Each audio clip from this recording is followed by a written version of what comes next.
qui était déjà là il y a 2 ans.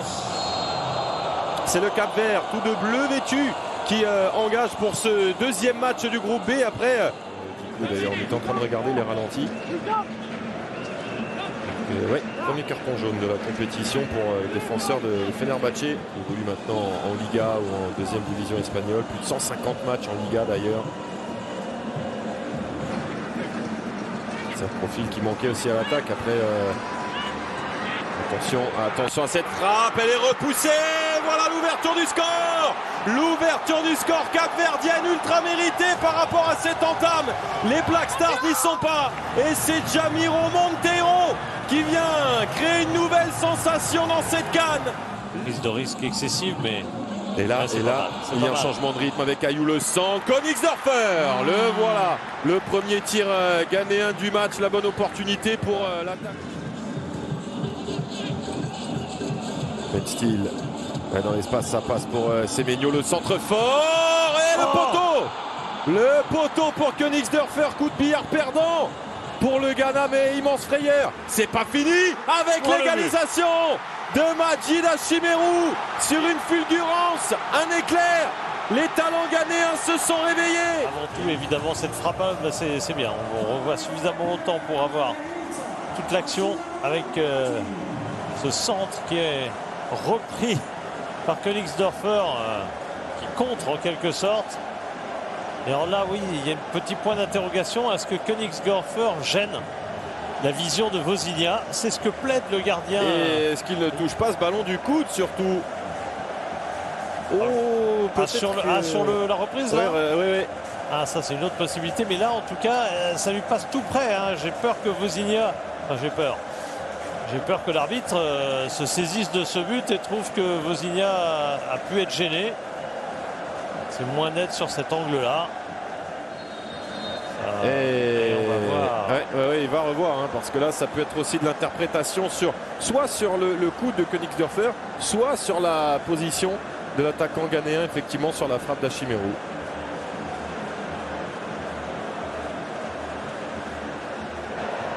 Là, effectivement, c'est ça qui est revu. Bon, alors le hors-jeu, je pense qu'il ne se discute pas. On est tous assez d'accord sur le hors-jeu, la position de hors-jeu, sauf le hors-jeu n'est pas une faute. Ça n'est une faute, ça ne devient une faute que si elle interfère.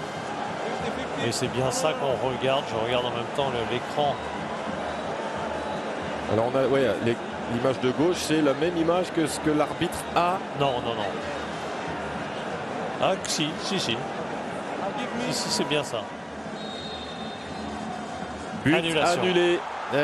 Position de hors-jeu et donc lui ou ses assistants vidéo. Le long épisode VAR sur le but ghanéen, finalement refusé par le VAR. Et derrière. Cette incursion encore tranchante de Giovanni Cabral qui a mis au supplice la défense des Black Stars. Sur 6 groupes, ça veut dire qu'avec 3 points vous passez. Enfin, c'est grotesque. C'est ce qui est arrivé au Comores sur la dernière CAN. Attention, Idrissou Baba. Et la jaune faute, en plus. La faute avec un carton jaune. Attention parce que Cabral il a les jambes depuis ce début de match. Carton jaune réclamé contre Pencil et carton jaune distribué. C'est une faute d'anti-jeu par derrière. Allez, 10 minutes déjà écoulées dans ce second acte. Le corner pour Jordan Ayou. Königsdörfer est au premier poteau. C'est dans l'axe et c'est Djikou qui vient égaliser. Le coup de casque salvateur du défenseur de Fenerbahçe pour soulever le Ghana qui a eu besoin donc d'un coup de pied arrêté pour se relancer. Un but partout. Mené au score qui plus est. Et la voilà qui revient. Le capitaine historique de Ghana rentre. Sa 8e CAN. Et ça passe sur le côté pour Semenyo. Et Pencil qui n'a pas réussi à conclure face au but vide. Il va tout de suite récupérer le brassard, le numéro 10 des Black Stars. Jordan Ayou. Oh la puissance, la faute de Deroy Duarte averti. Non, et surtout l'après-but est très très favorable au Ghana. Oui. C'est même pire. Exactement. Nouama qui est passé devant le ballon, touché, recontré, puis dégagé. Les Ghanéens réclamaient quelque chose sur cette situation. Passeur contre le Cameroun d'ailleurs, lors du nul qui avait qualifié le Cap-Vert en 8e. Alors sortie également de Deroy Duarte, remplacé. Une pour le Ghana, 2 pour le Cap-Vert et peut-être une troisième ici. Centre en retrait, bébé. Et le sauvetage de Djikou qui est en train de polir le trophée d'homme du match. Jean-Paolo qui élimine par un petit pont.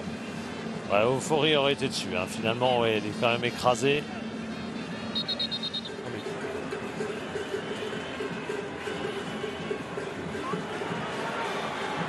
Et ça peut passer, c'est passé. Et la parade magnifique de Richard Euphorie devant Cabral.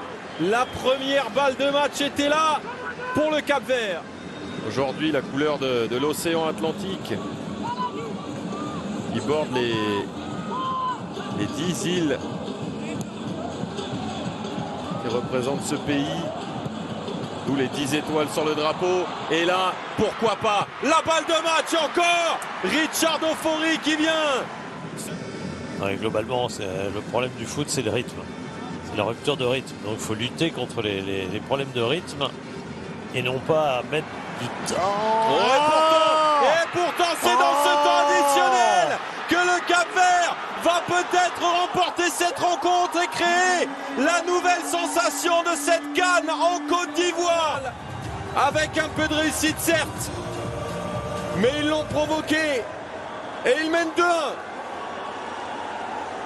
Ouais, mais quelle victoire de leur histoire en CAN.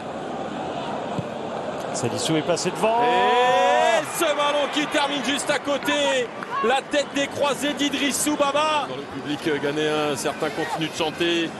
D'autres sont pétrifiés. Aboul Samed dans la surface de réparation pour Boukari. Sur ses appuis, le centre. Et la tête qui passe au-dessus pour Iñaki Williams. Elle était sans doute là, la balle, pour sauver la soirée. C'est le bonus là. C'est la victoire qui se dessine pour le Cap-Vert. Et c'est terminé. Le Cap-Vert l'emporte face au Ghana avec panache, audace, talent. Le Cap-Vert a cru en son destin, a renversé le Ghana.